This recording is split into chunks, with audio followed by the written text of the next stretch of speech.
এতগুলা ময়লা শুধুমাত্র টয়লেট থেকে বের হচ্ছে, একটা টয়লেট থেকে। বাকি ২টা টয়লেটের কথা কি বলবো আল্লাহ জানে। ২.৫ মাস বাবার বাসায় থাকার ফলাফল যে আমার উপর দিয়ে এতটা মানে যাবে ভাবতেও পারিনি। হ্যালো এভরিওয়ান, আসসালামু আলাইকুম। আশা করি সবাই ভালো আছেন।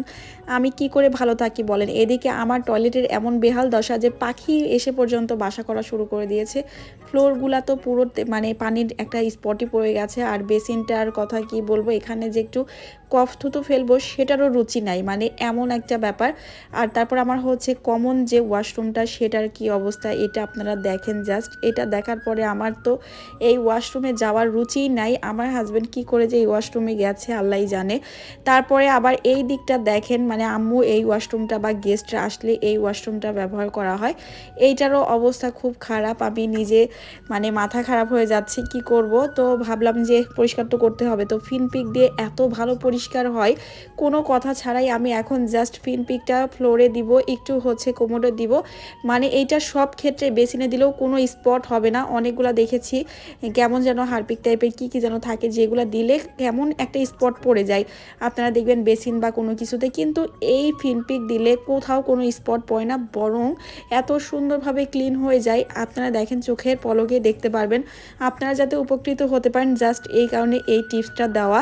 যাই হোক, তো আমি এখন খুব ঝটপট করে হচ্ছে হাতে হ্যান্ড গ্লাভস পরে পুরো পরিষ্কার করে নিচ্ছি।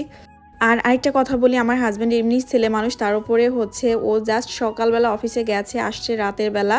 এই তো মানুষটা শুধুমাত্র রাতে কোনো রকম ঘুম আসছে এরকম একটা ব্যাপার। লং জার্নি করে অফিস যায় আসে, জানের সাথে জানই থাকে না। একটা কথা বলতে চাই, তাহলে বোঝো ঠেলা যে বউ না থাকলে কি অবস্থা হয়, বউয়ের কি প্রয়োজনীয়তা। যাই হোক, কথা বলতে বলতে একটা জিনিস আপনাদের সাথে শেয়ার করি। যারা বাজেট ফ্রেন্ডলি একটি স্কিন কেয়ার কম্বো প্যাক চাচ্ছেন, তারা এই জাপান সাকুরা স্কিন কেয়ার কম্বোটা ব্যবহার করতে পারেন। এখানে পাবেন একটা ফেস ওয়াশ যেটা আপনার স্কিনকে সফট করে ভেতর থেকে ক্লিন করে ময়শ্চারাইজ করবে, আর রেগুলার ব্যবহারে স্কিনে একটা পিঙ্ক গ্লো নিয়ে আসবে। থাকছে একটা আই ক্রিম যেটা চোখের ডার্ক সার্কেল দূর করবে, চোখের ফোলাভাব দূর করবে, চোখের নিচে একটা টান টান ভাব নিয়ে আসবে। সাথে থাকছে একটা এসেন্স ক্রিম যেটা ব্যবহার করার ফলে একটা ইয়াঙ্গার লুক আসবে, স্কিনটাকে হাইড্রেট করবে।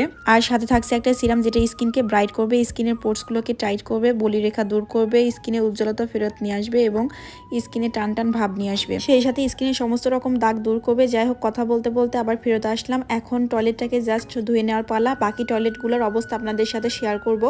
আপনারা দেখলেই হচ্ছে বুঝতে পারবেন যে আসলে বাকি দুটো টয়লেটের অবস্থাটা কি এখন পর্যন্ত। তো এখন ভালো করে ধুয়ে নিচ্ছি। আমার যে কি পরিমাণ মানে প্যারা গেল এই ঘষা মাজা করতে করতে। আপনারা অনেকেই বলবেন যে হচ্ছে হেল্পিং হ্যান্ড কেন নিচ্ছেন না।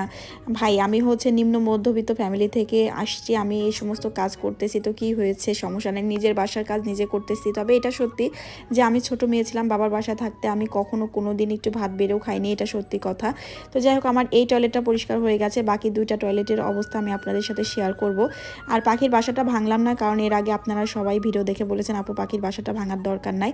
যাই হোক, দেখেন ফিনপিক দিয়ে আমি হচ্ছে টয়লেট ক্লিন করেছি। আমার চারপাশের মানে কোমোডের প্লাস হচ্ছে কোমোডের মধ্যে কি পরিমাণ ক্লিন হয়েছে আশা করি আপনারা বুঝতে পেরেছেন। আর এদিকে বাকি দুইটা টয়লেট হচ্ছে হেল্পিং হ্যান্ডকে দিয়ে পরিষ্কার করার ফলাফল হচ্ছে এই। আমি নিজে করলে কি সুন্দর পরিষ্কার হতো, আর হেল্পিং হ্যান্ড দিয়ে পরিষ্কার করার কারণে সে আমার পাপোশগুলা কোথায় তুলে রেখেছে দেখেন, কাপড় চোপড় রাখার জায়গায়, কি আর বলবো। যাই হোক, আজকে এই পর্যন্তই। সবাই ভালো থাকবেন, আল্লাহ হাফিজ।